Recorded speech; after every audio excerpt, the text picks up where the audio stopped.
તો આ તરફ નડિયાદમાં પણ ભારે વરસાદ ખાબક્યો છે। નીચાણવાળા વિસ્તારોમાં પાણી ભરાઈ ગયા છે।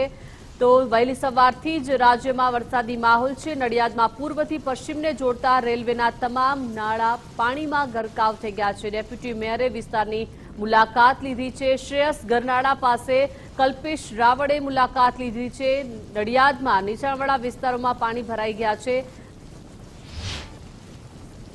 નડિયાદ મહાનગરપાલિકામાં બપોર બાદ મુસળધાર વરસાદને લઈને જે નીચાણવાળો વિસ્તાર હતો ત્યાં પાણી ભરાયા છે। હાલ નડિયાદ મહાનગરપાલિકાના ડેપ્યુટી મેયર આપણી સાથે જોડાયા છે, એમની સાથે વાત કરશું। મેયર સાહેબ, જે રીતે વરસાદ વરસી રહ્યો છે, નીચાણવાળા વિસ્તારોમાં પાણી ભરાયા છે, મહાનગરપાલિકા દ્વારા કઈ પ્રકારની કામગીરી કરવામાં આવી? મહાનગરપાલિકા દ્વારા કામગીરી ચાલુ જ છે।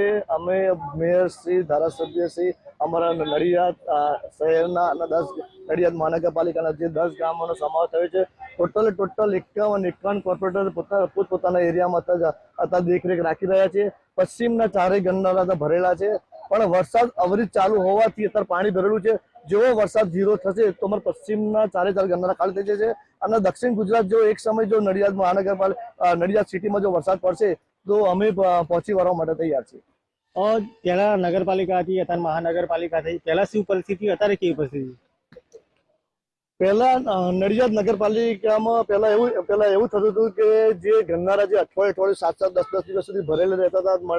મહાનગરપાલિકા થયા પછી મોટા પંપ લાવ્યા મૂકવામાં આવ્યા છે, જેના કારણે કલાક, અડધો કલાક, 1.5 કલાકમાં પાણી ઉતરી જાય છે।